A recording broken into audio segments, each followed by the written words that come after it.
खबर शामिल करते हैं शहर कायद से, जहां थाना जमान टाउन की हदूद चकरा गोठ नज़द मेहरुन्निसा हॉस्पिटल के करीब पुलिस का स्टेट क्रिमिनल से पुलिस मुकाबला। एक स्टेट क्रिमिनल मुलजिम जख्मी हालत में गिरफ्तार कर लिया गया।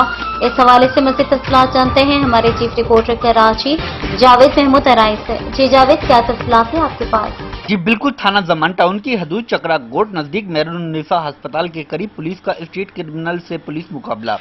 SHO Zaman town inspector Atiqur Rahman के मुताबिक तस्वीर मिल चुकी इंचार्ज हेड कांस्टेबल कामरान ने पुलिस टीम के हमरा एक स्ट्रीट क्रिमिनल हाफिज अहमद वल्द बशीर बर्मी को जख्मी हालत में गिरफ्तार कर लिया।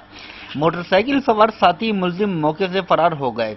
पुलिस के मुताबिक मुलजिम से एक 30 बोर पिस्टल, बिमा एमुनेशन और मसरूका मोबाइल फोन बरामद कर लिया गया। बरामदा फोन थाना अवामी कॉलोनी की हदूद से छीना गया था। पुलिस के मुताबिक मुलजिम हाफिज दर्जनों वारदातों में मतलूब और कत्ल जैसे संगीन जुर्म में जेल जा चुका है।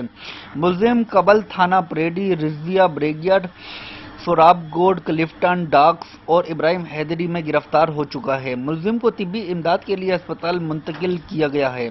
मुलजिम के खिलाफ ज़ाब्ते की कार्रवाई का आगाज कर दिया गया। जी।